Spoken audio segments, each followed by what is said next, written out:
Union. Let's go to Westminster, and there is the Italian Minister for European Affairs, Sandro Gozi, who's been holding meetings at Westminster today. Minister, it's very good of you to join us. Thank you very much. Thank you. I'm just wondering, what is your assessment of the state of negotiations between Britain and the EU right now? Well, some positive steps ahead have been taken, but there is still much work to be done, notably on the financial obligation, but also on citizens' rights. So I hope that in September the negotiation will intensify, because otherwise it would be very difficult to meet the October deadline. I know that you are to meet or have been meeting David Davis today, the British minister involved. What's your message to the British government? The message is that we have to redouble our effort to get a positive solution on citizens' rights, on financial obligations, on the Irish border, and also that we need the negotiation not to get too sour. We need to keep a positive relations. We need to keep mutual trust, because this is going to be very important, not only to pursue the current negotiation, but to build our future relationship in the second phase. Let's talk a little bit about that. You talk about trust and about being positive. This leaked document today, which, by the way, the government has not disowned in any way, about reducing the number of unskilled EU workers coming in after Brexit. What would that do to the atmosphere if that policy was adopted? What's your reaction to it? I hope it won't. I take notice that it's a draft. I also take notice that some members of the government said to me, I haven't even read the document, and that is reassuring for me. The first reaction, very negative, come from the business world, from the economic world, the British economic world.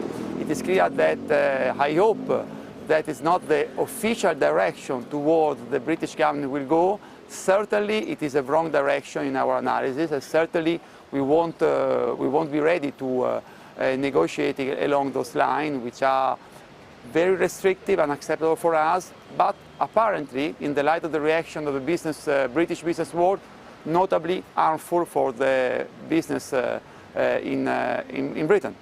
If the proposals were adopted, if they were, what would that mean for the negotiations and for any chance, for example, of a special transition deal, which of course we've been talking about? How would you rate the prospect of that?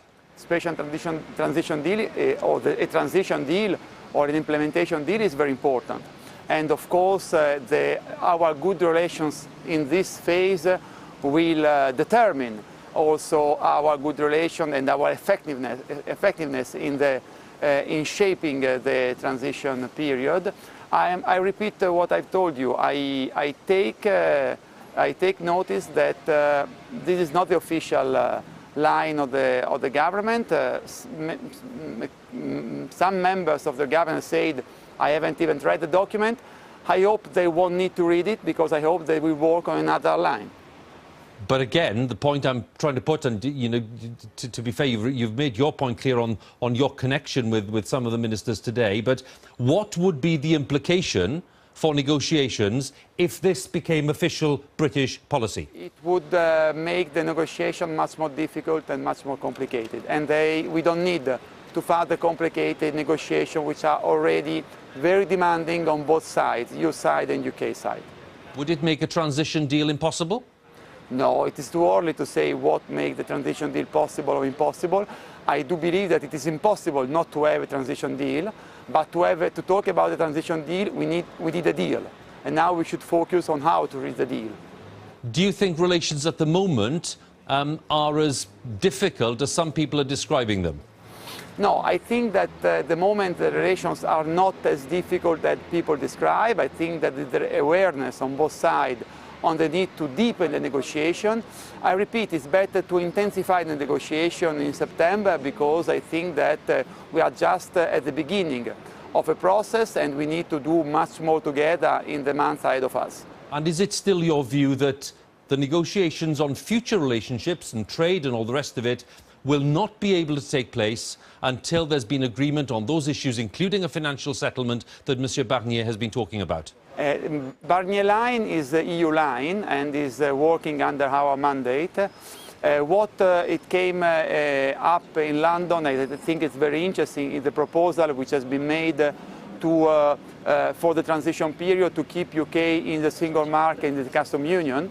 in the transition period. I think that this proposal, which came up here in London, is very interesting, and I think that this perspective could help a lot also to solve issues such as the financial obligations. And I hope that the British government and the British Parliament will work toward this direction, which I think is a very good and sensible and helpful one. And do you think the timetable is still realistic? I think that it is difficult but still possible to make it by October. I wouldn't dramatize if we didn't reach a deal by October. If we don't reach by October, we will have by December at the next European Council. And I think that it is true that time is ticking, but we can still make it by the 29th of March 2019, especially if we consider as a real option, as I said, to keep for a transition period UK in the single market, in the custom union. Minister, very good of you to join us. Thank you very much.